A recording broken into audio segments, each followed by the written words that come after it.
You're watching Last Minute Laura. Don't forget to click that subscribe button. Hey guys, in today's video, I'm going to show you how I made the scrap sweater. So I set this video up a little bit different from some of my other videos in that I kind of wanted to show you the whole thing. I'm usually just showing you kind of an overhead shot of how I put together any garment, how I put together any design, but I thought I would show you just kind of what it actually looks like when I'm making something.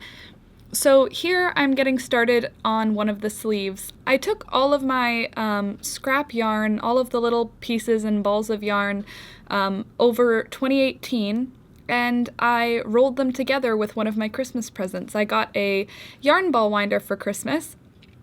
So I made a whole bunch of center pull yarn cakes. You can see them behind me in this shot. And I made them with just the scraps from things that I used this year. And then I decided I would make a sweater from those scraps. So this sweater is just my basic pullover design. It's really similar to the Uncle Dean sweater, even similar to the Mom's Garden pullover, and also the other striped sweater that I had before. Basically, I start with a 35 chain for the wrists, and then I double crochet into the 4th chain from the hook. I then make my rib stitch for the cuff of the sleeve, and then I just work up, increasing every other row at either end of the sleeve. And you'll see that in a little bit when I show the sleeve again, but for the body pieces, I worked in, I believe 73, chain of 73. I'm using a 5mm metal crochet hook here. This is the other sleeve, so again, chain 35. You can see the rib stitch, which is using the front post and back post double crochet to create that, and I just did one front post, one back post over and over and over again. And since I had the uneven number, the odd number, I ended up with the back post being the first stitch and a back post being the last stitch, so it just allows the rib stitch to meet up. So it doesn't matter how many stitches you choose, just choose an odd number for your initial chain. And then work up in pairs. So do 73 or 75 or 79, but don't do 78 or 76. Does that make sense? So here I'm working on one of the body pieces. You can see that pink yarn is actually what I made my first sweater out of, and there's a video on my channel of me making that sweater. And then just building up. For the body pieces, I didn't do any increases. I just did about 16 inches of straight up with my half double crochet. After the 2 inches of front post double crochet and back post double crochet rib stitch, I switch over to half double crochet and just work up straight. For the body piece, I do 16 inches, and then I work in on the armpit of about 10 stitches in. But for this, I wanted to make sure that I had enough yarn, so I started this second piece before I began working on the armpit area of the first piece. I really love how this design came together. It was, at first, I wasn't really sure it was going to fit well because the colors were blocking weird, and some of them had so much more color, like the pink, and you can see on my lap here. But it really comes together well. It looks really cool in the end, and I'm super excited for you guys to see the end of this thing. Okay, so I'm still working on the body with this one. And for that, again, just half double crochets. I'm going through the top of the stitch in like a regular half double crochet way. I didn't do anything special for this one. I just wanted it to be something kind of casual, kind of funky, and kind of fun, just because it's kind of representing my 2018 in its own sort of way. All of these scraps are everything that I used in 2018, but the stuff that didn't get totally used up. So I mean, sure, there's a little bit extra of the mandala yarns, like I had a few extra skeins of that, so a lot of those colors are from the mandala line, but a lot of them aren't, and a lot of them you might be able to pick out some from the other things I've made this year, which is super fun. I really like that a lot.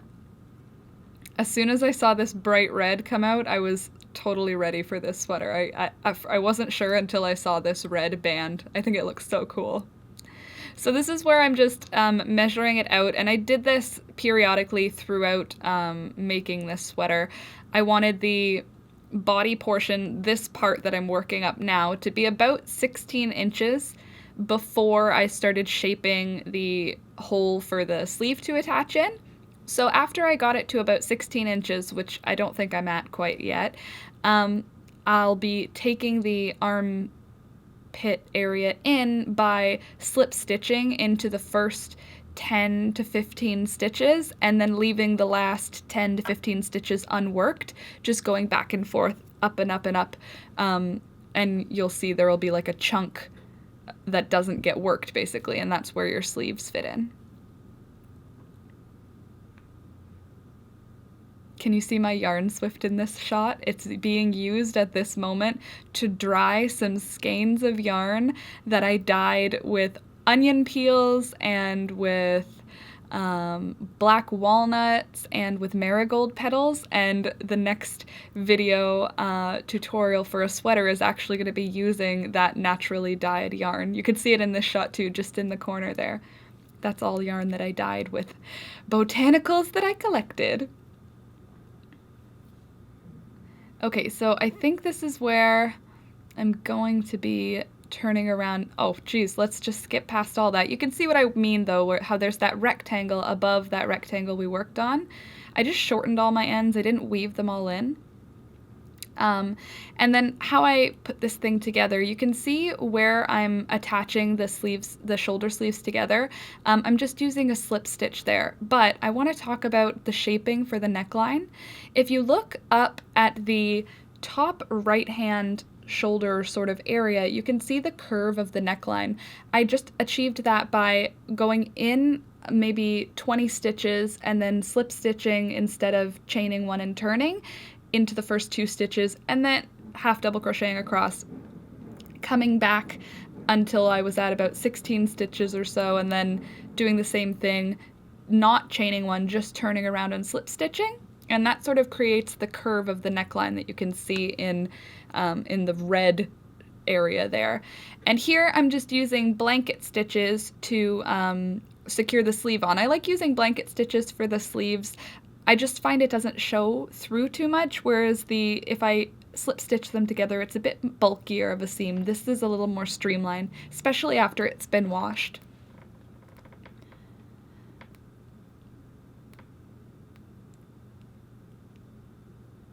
So I attached both sleeves. I did the second one off camera just because it was the exact same thing as the first one. And now I'm going to fold the sweater the way that makes it look like a sweater. So I'm folding it on itself just like that. And you can see now that the sleeves fit into that space left by when I slip stitched into the first 10 or so stitches. You can see that the sleeve fits into that block of space left behind. And whenever I'm saying you can customize a sweater design in any of my designs, that's the area I'm always talking about. That's the only thing that really has to be like fit together. It's just that armpit zone. So next I'm going to build up the collar, and for that I'm going to start with just a row around of half double crochets. So if you're counting, which I'm not doing, I should, you want it to be an uneven number of half double crochets, that's all. So I just secured my strand of yarn in by looping it around and then doing a chain 2, and then I did a half double crochet in as many stitches around as it felt natural to put in. Again, that's not really great advice. I think it's something like between 65 and 70 is a good amount for like a neckline, but you want it in an odd number because odd number means your back post and front post double crochets that you're going to do in the next row are going to line up nice. So first row you're doing half double crochets or round. Second round you're going to chain up 2 and then do front post back post double crochets all the way around the neckline. And then I did that an additional time, so I chained up 2 again when I slip stitched them together, and then front post double crochet, back post double crochet all the way around that neckline. And I think I just did it that one extra time. I don't think I'm going around a full other time. Yeah, and that is where I finished off the sweater. And then what I do is a really tight slip stitch all the way around, right through the whole stitch, and that just closes up that gap from that front post double crochet, back post double crochet that leaves a little gap. And by slip stitching, you remove that gap. So this is what the sweater was looking like before I washed it, blocked it, did anything else to it. Not gonna lie to you, I didn't weave in any of those ends. I left the tails long enough that they would stay on the inside of the sweater, and after washing them, they really sort of secured themselves, and I don't think they're gonna cause a problem, but there were just way too many ends to bother weaving in. I just sort of tied knots like this, and then tucked the ends in where they fit. So, no judgment. Also, don't forget to like the video while I cut this. You should like the video, because look at all this cinematography. Did you see how many times I moved the camera around? Jeez. And here's the final sweater!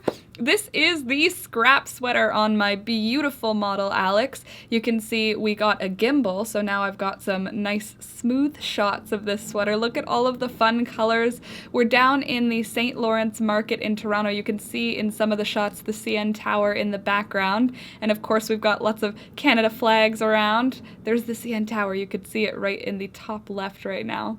But here's Alex twirling and swirling around in the scrap sweater. You can see even though it doesn't go together at all, it looks totally cool and comes together in this super casual, super comfortable way. He really liked it, and I love it. I wear it all the time now. So that's it. That's the whole sweater, and that's not everything though. For those of you who waited this long, look at these stills we got of the scrap sweater. Oh, I love it so much. Okay, honestly, after these stills, that's gonna be it. This is it. That's all. Thank you so much for watching. Please subscribe, and I will see you next week.